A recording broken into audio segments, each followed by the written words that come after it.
A three-time first-team All-MAC performer, the 2022 MAC Setter of the Year, and the 2021 MAC Freshman of the Year. Since stepping foot on campus, Megan Wielonski has been one of the conference's most decorated players. Let's take a look at the techniques used by one of the conference's best.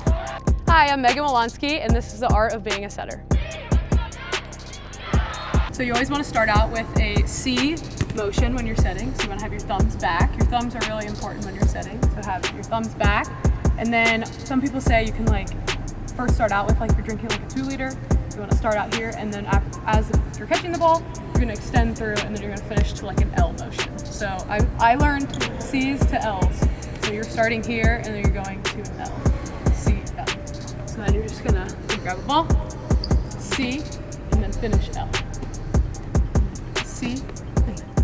Setting is very it's a very tough position just because you're kind of at the mercy of your passers, and then you're also at the mercy of your hitters. So if your hitters are being successful, then you're being successful, but otherwise, a lot of the blame kind of goes to you. You kind of got to take that on as a setter. As a setter, you're kind of like the quarterback of the team, so you definitely have to communicate a lot with your teammates, and when you're talking with your hitters, you want to make sure you're able to communicate with them and set the perfect ball that they need. So with setting, it's very important to communicate with them. Along with my passers, I want to make sure I'm communicating with them to make sure that I'm in the best position to set a ball and that I'm in the best position to help my hitters succeed. Setting, I'm able to kind of dictate what offense we're running, just kind of mix up the plays. There's a lot of creativity with setting, so kind of just goes into all that. It's just super fun. I get to be able to help my teammates in any way I can, and it's really cool just being the quarterback. So we're first going to start out with just a go ball. So this is a faster ball. We want it below the antenna here, and Barnes is going to hit a go ball. So it's a little bit faster. Go, go. Just like that. And now she's going to hit a 4-ball. So a 4-ball is a little bit higher. It's going to go up to down instead of the go ball, which is going to go through the zone. So the 4-ball is going to land inside this antenna here. 4, 4.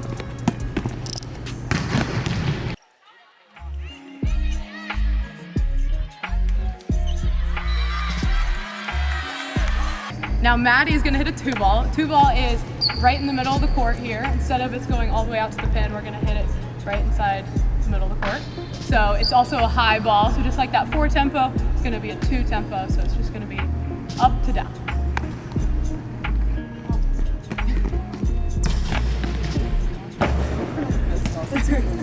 I'll do one more.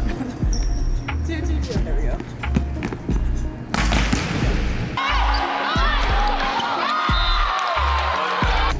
Okay, so then the 2 sets on the right side, well, we actually have 3, but the 2 main sets on the right side are an 8-ball and then a 9-ball. So just like we had the go and the 4 on the outside, we have 8s and 9s. So an 8 is a little bit faster on the right side, and a 9 is going to be that up to down. So we'll first run an 8. That's just a quick ball. That's just going to be a little bit below the antenna, just high enough for Maddie to hit it. 8. Just like that.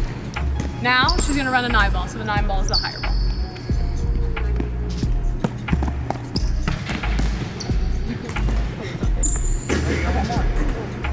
Okay, we want to run a 7.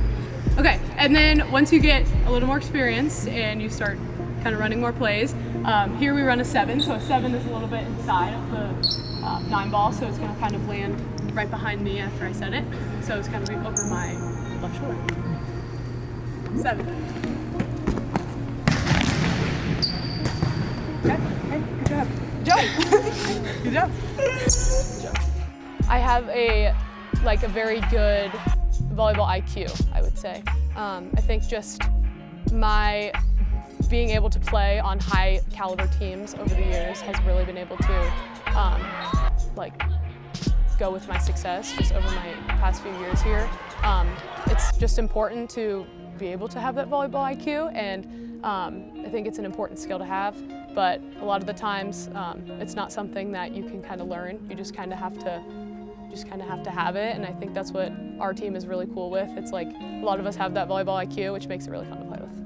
All right, we're going to talk a little bit about serving here. So you want to start out with, make sure you have a big hand. You want to contact the ball in the middle of your hand here. So you want to, as you're serving, you're going to toss, and then you're going gonna step and hit. So you always wanna, if you're just one hand tossing, and I'm right-handed, so I'm gonna go toss, step, hit. So I'd step with my left foot, and I'd hit with my right hand, obviously. So wanna make sure your hand is right out in front of you, extended, toss, should be in front of your left foot, and then step and hit. So it would look like this.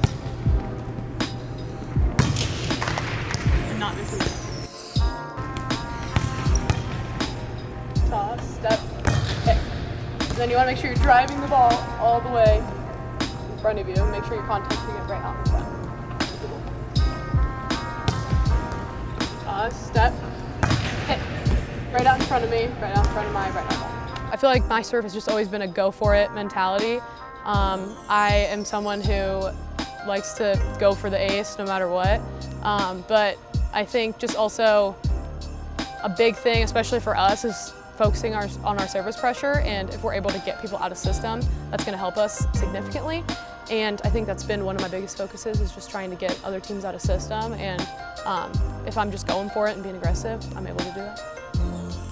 What I've really learned is that the amount of people that really look to me on the team, that you're able to make an influence on, and if I'm able to do all of my jobs very well, then that's going to make my team successful. And I would say that's a very important piece for younger kids wanting to be a setter. You know, if you're able to execute your role, your team's going to be successful.